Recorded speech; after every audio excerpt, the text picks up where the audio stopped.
Hello student, स्वागत है आप सभी का आपके अपनी यूट्यूब चैनल डीडीएस क्लासेस पर। तो स्टूडेंट, क्लास 10th का मैथ में आप सभी को सीक्वेंस पास करा रहा हूं और आज देखें हम चैप्टर नंबर 6। चैप्टर नंबर 6 है हमारा त्रिभुज। और त्रिभुज की आज देखेंगे हम एक्सरसाइज 6.1, 6.1 देखेंगे त्रिभुज की एक्सरसाइज। तो इससे पहले मैं आपको बताना चाहूँगा स्टूडेंट, त्रिभुज होता क्या है। ठीक है, तो त्रिभुज के बारे में अगर हम बात करें तो त्रिभुज क्या होता है? तीन समान रेखाओं से घिरी आकृति। तीन समान रेखाओं से तीन त्रिभुज क्या होता है, पहले बात करेंगे हम त्रिभुज क्या होता है। त्रिभुज क्या होता है? तीन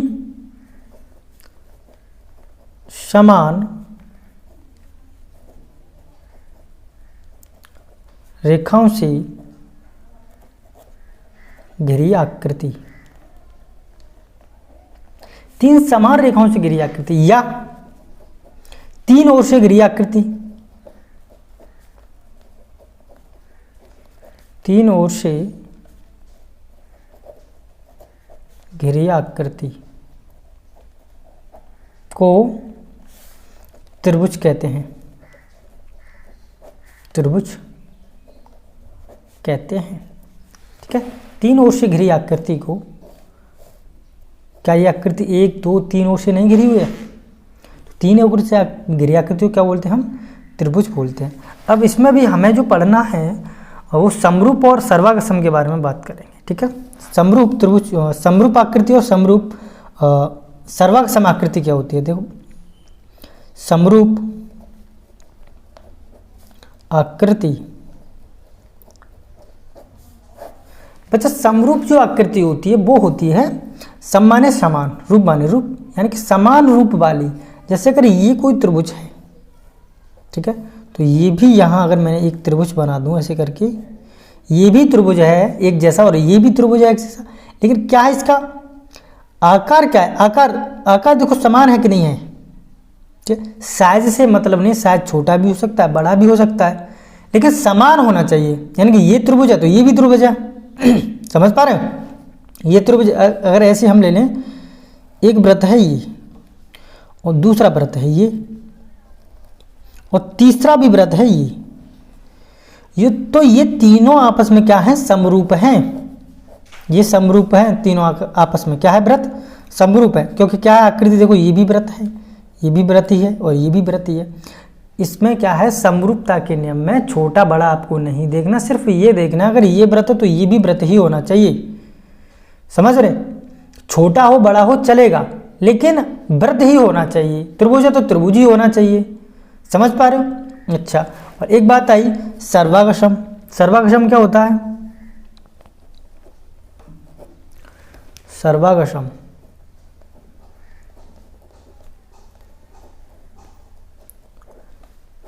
सर्वागसम आकृति। सर्वागसम आकृति होती है ये कि अगर ये त्रिभुज है, अगर इसका साइज इतना बड़ा है तो दूसरा भी जो त्रिभुज होगा वो इतना ही बड़ा होगा।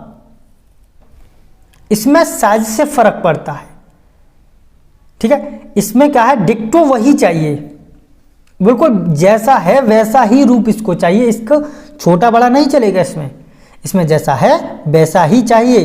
अगर जितना बड़ा ये गोला है, मान लो ये गोला है, तो इतना ही बड़ा दूसरा गोला होना चाहिए। जैसा ये गोला जितना बड़ा है उतना ही बड़ा, थोड़ा गोला टेढ़ा हो गया, एडजस्ट कर लेना मित्र।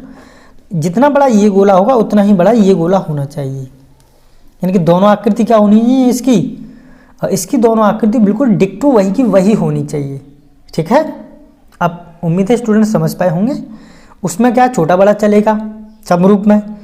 सभी जो सर्वागसम होंगे वो समरूप तो हो सकते हैं, लेकिन सभी समरूप सर्वागसम नहीं हो सकते। सभी जो सर्वागसम होंगे ये सभी सर्वागसम आकृति समरूप हो सकती है, लेकिन सर्वागसम आकृति समरूप हो सकती है, लेकिन समरूप आकृति सर्वागसम आकृति कभी नहीं होगी। ठीक है, तो ये लाइन आपको याद है। समरूप में क्या है?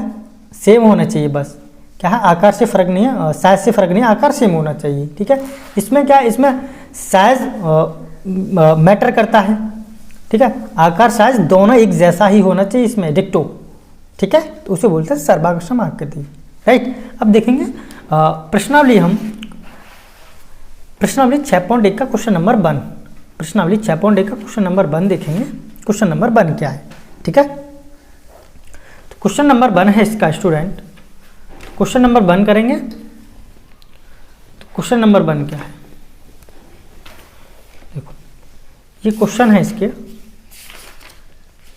हाँ क्वेश्चन नंबर 1, तो यहाँ भी डाल लेते हैं क्वेश्चन नंबर 1। और क्वेश्चन नंबर 1, ठीक है स्टूडेंट, ये क्वेश्चन नंबर 1 है। तो क्वेश्चन नंबर 1 क्या कह रहा है, सभी व्रत होते हैं, जो सभी व्रत होते हैं वो सर्वागसम होते हैं। यहाँ लिखा हुआ है क्वेश्चन नंबर 10, देखो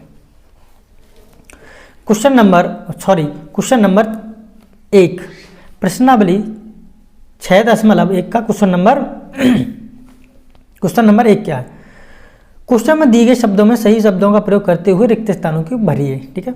सभी व्रत, क्वेश्चन में सभी व्रत डैश होते हैं, सर्वागसम होते हैं, समरूप होते हैं, क्या होते हैं, समरूप या सर्वागसम। तो मैंने आपको क्या बताया, सभी जो व्रत है मैंने अभी आपको समझाया था, सभी व्रत क्या होंगे, अरे व्रत का आकार क्या है, सेम ही तो होगा, व्रत तो व्रत होगा, चाहे बड़ा हो छोटा हो चलेगा, लेकिन सभी व्रत क्या होते हैं, समरूप होते हैं। तो क्वेश्चन में क्या आ जाएगा, यहाँ क्वेश्चन नंबर 1 में, ये क्वेश्चन नंबर 1 का पार्ट 1 में क्या आ जाएगा, समरूप, समरूप होते हैं, ठीक है। सभी व्रत क्या है, समरूप होते हैं। क्वेश्चन नंबर 1 में खाली जो स्थान है उसमें ये आ जाएगा, ठीक है, समरूप आ जाएगा, इसमें क्या आ जाएगा, समरूप होते हैं, ठीक है। दूसरा देखो, दूसरा क्वेश्चन है स्टूडेंट, दूसरा क्वेश्चन है सभी वर्ग होते हैं डैश, सभी वर्ग डैश होते हैं। सभी जो वर्ग होते हैं वो क्या होते हैं, जो भी वर्ग होगा उसकी चारों भुजाएं क्या होगी, समान होंगी, ठीक है, समान होंगी, चाहे उसको बड़ा बनाओ चाहे उसको छोटा बनाओ, तो सभी वर्ग क्या होंगे, समरूप होंगे, ठीक है। क्या होंगे सभी वर्ग, इसमें खाली स्थान में क्या आ जाएगा, समरूप, ठीक है। तो दूसरे में भी लिख देंगे, यहां लिखेंगे समरूप, समरूप, समरूप होते हैं, ठीक है। देखेंगे तीसरा, तीसरा क्या है, तीसरा है सभी डैश त्रिभुज समरूप होते हैं, सभी डैश त्रिभुज समरूप होते हैं, यानी कि सभी समबाहु त्रिभुज समरूप होते हैं। यहाँ क्या आ जाएगा, समबाहु, क्योंकि समरूप कौन से हो सकता है, समान जिसकी भुजाएं होंगी, समान भुजाएं होंगी तो चाहे उसको छोटा बनाओ चाहे बड़ा बनाओ, भुजाएं तो समान ही रहेंगी, राइट, चाहे उसको बड़ा बनाओ चाहे छोटा, सभी समबाहु त्रिभुज समरूप होते हैं, ये सही है, समद्विबाहु नहीं होगा, ठीक है, क्या होगा, समबाहु। तो इसमें क्या आ जाएगा ऑप्शन में, समबाहु, ठीक है। तो तीसरे में क्या लिख देंगे, समबाहु। तो तीसरे में क्या लिखेंगे मित्र,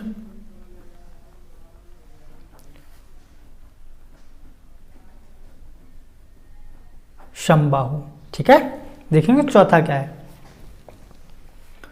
चौथा है इसका स्टूडेंट भुजाओं, दिख नहीं रहा हुआ, इधर देखो, चौथा है स्टूडेंट, चौथे में बोला गया है भुजाओं की समान संख्या वाले, भुजाओं की समान संख्या वाले दो बहुभुज समरूप होते हैं, भुजाओं की समान संख्या वाले दो बहुभुज समरूप होते हैं यदि उनके संगत कोण, हाँ आ गया ना, आ गया, भुजाओं की समान संख्या वाले बहुभुज समरूप होते हैं यदि उनके संगत कोण क्या होने चाहिए, उनके संगत कोण कैसे होने चाहिए, बराबर होने चाहिए, कैसे होने चाहिए, उनके संगत कोण बराबर हो, तथा उनकी संगत भुजाएं, संगत भुजाएं क्या होनी चाहिए, समानुपाती, क्या होनी चाहिए, तभी समरूप हो सकते हैं, उनकी संगत कोण बराबर होने चाहिए और उनकी भुजाएं क्या होनी चाहिए, उनकी संगत भुजाएं होनी चाहिए समानुपाती, ठीक है। जैसे मैं अभी आपको समझाऊंगा, जैसे देखो, तो पहले तो इस ऑप्शन में लिख लेना बराबर और यहाँ समानुपाती, ठीक है। क्वेश्चन नंबर 4 का है बराबर और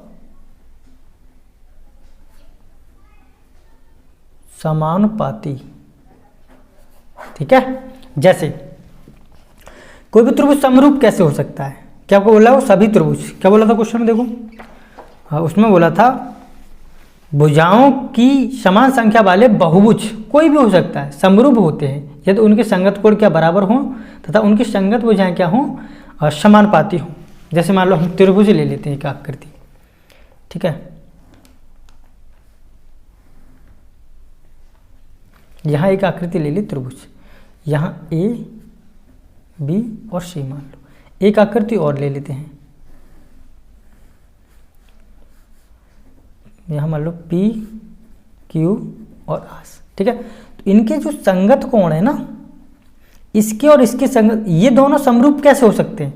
ये दोनों त्रिभुज समरूप कब होंगे? जब ये कोण और ये कोण दोनों बराबर होंगे, ये कोण और ये कोण दोनों बराबर होंगे, और ये कोण और ये कोण दोनों बराबर होंगे, ठीक है। और समानुपाती, इनकी भुजाएं क्या होनी चाहिए? समानुपाती होनी चाहिए। मान लो जैसे ये भुजा कितनी है, इसको 2 मान लेते हैं, इसको 3 और इसको 4, तो इसको अगर मैं मान लूँ 4, इसको 6 और इसको 8, ठीक है। समानुपाती भी होनी चाहिए, ठीक है। तो समानुपाती कैसे होगी? तो देखो संगत कोण अगर मैं इसको मान लूँ त्रिभुज के तीनों कोणों का योग 180, ठीक है। तो यहाँ अगर मैं मान लूँ ये 60 है और ये 60 हो गया, और इसको मान लूँ मैं 100 और इसको मान लूँ मैं 20, ठीक है। तो ये अगर त्रिभुज हमें समरूप बनाना है तो इसका ये भी कोण हमें 60 ही लिखना पड़ेगा। ये 60 होगा और ये भी क्या होगा 100 होगा और ये क्या होगा 20 होगा, ठीक है, तब समरूप होंगे, ठीक है। कोण तो बराबर हो गए, कोण भी बराबर होनी चाहिए दोनों की, और इनकी भुजाओं का भुजाएं क्या होनी चाहिए? समानुपाती होनी चाहिए। जैसे अगर मैं निकालूं AC बटे में QP, तो बराबर कितना आएगा? AC की वैल्यू कितनी है? 2 है, और QP की वैल्यू कितनी है? 4 है, तो 2 से कितनी बारी जाएगा? 1/2, कितना है इसका मान? 1/2। ऐसी अगर मैं निकालूं AB, अगर मैं निकालूं AB बटे में QR, तो AB की वैल्यू कितनी है स्टूडेंट?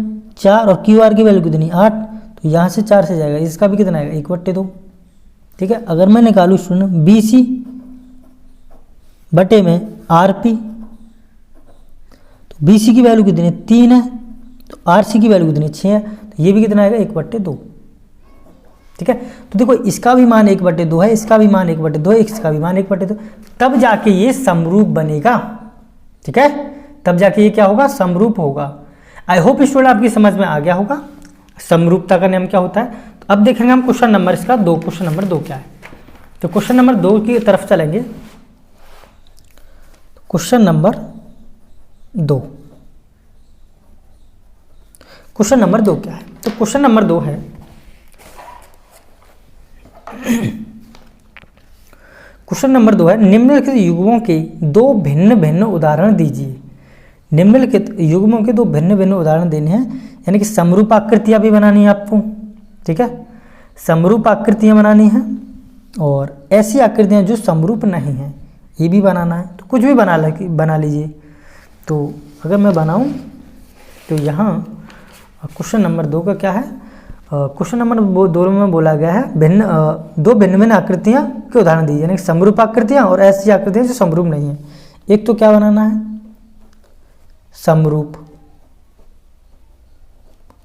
समरूप आकृति,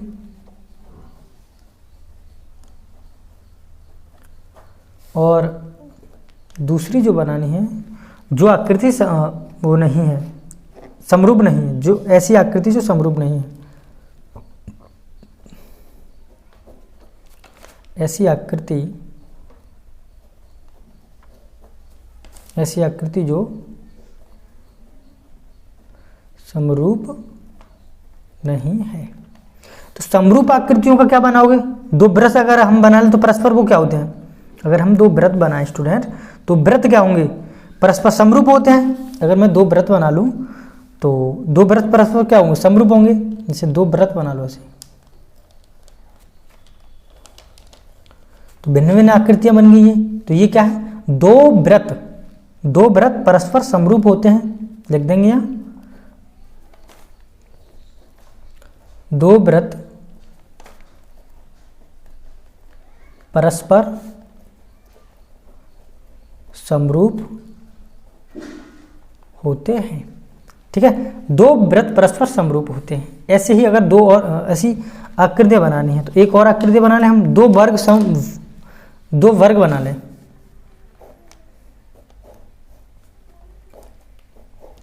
दो वर्ग भी तो परस्पर समरूप होते हैं।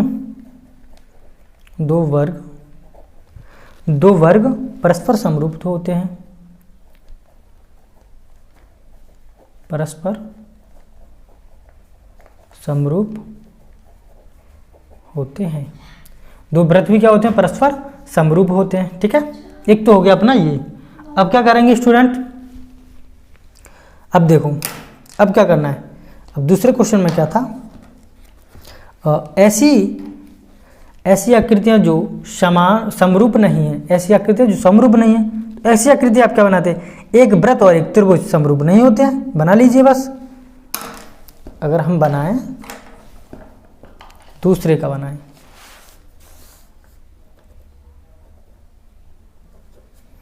तो यहां लिख देंगे एक वृत्त बना लीजिए और एक त्रिभुज बना लीजिए। कोई दिक्कत आ रही है क्या आपको, है? एक वृत्त और त्रिभुज समरूप नहीं होते हैं, एक वृत्त और एक त्रिभुज, तो लिख देंगे यहां एक वृत्त और एक त्रिभुज। एक वृत्त और एक त्रिभुज समरूप नहीं होते हैं, नहीं होते हैं। क्या ये समरूप लग रहा है आपको? नहीं लग रहा है ना, समरूप नहीं होते। ऐसे बना लो, एक समद्विबाहु त्रिभुज और एक विषमबाहु त्रिभुज, समरूप आकृति नहीं है। एक समद्विबाहु त्रिभुज, एक समद्विबाहु त्रिभुज और एक विषम बाहु त्रिभुज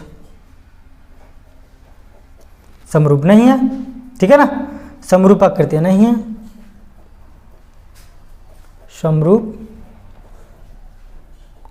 आकृतियां नहीं है। ओके, इस प्रकार इसका आंसर हो जाएगा। आई होप स्टूडेंट आपकी समझ में आ गया होगा। देखेंगे इसका अगला नेक्स्ट क्वेश्चन। देखो नेक्स्ट क्वेश्चन क्या है। नेक्स्ट क्वेश्चन है क्वेश्चन नंबर 3। क्वेश्चन नंबर 3 क्या कह रहा है? क्वेश्चन नंबर 3 में कह रहा है बताइए कि निम्नलिखित चतुर्भुज समरूप है या नहीं। आपको ये बताना है, बताइए कि निम्नलिखित चतुर्भुज क्या है, निम्नलिखित चतुर्भुज समरूप है या नहीं है। तो देखो निम्नलिखित चतुर्भुज क्या है, आपके लिए समरूप होने चाहिए। ठीक है, तो सबसे पहले देखो इसकी जो भुजा है क्या है, आधा है 1.5 सेमी, ये 1.5 सेमी, ये भी 1.5 सेमी और ये भी 1.5 सेमी, और ये क्या है 3 सेमी, ये भी 3 सेमी, ये भी 3 सेमी और ये भी 3 सेमी। ठीक है, तो दी गई आकृति में संगत भुजाएं समानुपाती हैं, परंतु इनके संगत कोण समान नहीं है। देखो ये तो समान है, अगर हम इनका अगर वो निकालेंगे, अभी संगत भुजाएं क्या है, समानुपाती तो है, लेकिन संगत कोण समान नहीं है इनके। तो क्या ये आकृति समरूप नहीं है? क्योंकि संगत कोण थोड़ी समान होंगे इनके भाई, क्योंकि इनके संगत कोण कैसे समान हो सकते हैं बताओ? इनके संगत कोण समान नहीं है। तो ये क्या है, अब बताइए कि निम्नलिखित चतुर्भुज समरूप है या नहीं है। तो ये जो चतुर्भुज हैं दोनों आपस में समरूप नहीं है, क्योंकि इनके क्या है, देखो चलो भुजा तो समानुपाती हो जाएगी, बटे में लेके हम इसको कर देंगे। ठीक है, लेकिन इनके कोण तो देखो अलग अलग आएंगे ना। ठीक है, लेकिन ये कोण हमने आपको क्या बताया था, कोण भी उसमें क्या है बराबर होने चाहिए। संगत कोण क्या है, बराबर होने चाहिए। इसमें संगत कोण बराबर है ही नहीं। ठीक है, तो ये आकृति क्या हो जाएगी, ये आकृति समरूप नहीं है। तो आपका ये भी ये प्रश्नावली आपकी यहीं पे समाप्त हो जाती है। ओके स्टूडेंट, तो अब करेंगे हम अगली नेक्स्ट प्रश्नावली अगली नेक्स्ट वीडियो में। तो स्टूडेंट बने रहिए मेरे साथ, तो देखेंगे अगली नेक्स्ट वीडियो में प्रश्नावली 6.2। ओके स्टूडेंट, फिर मिलेंगे अगली नेक्स्ट वीडियो में।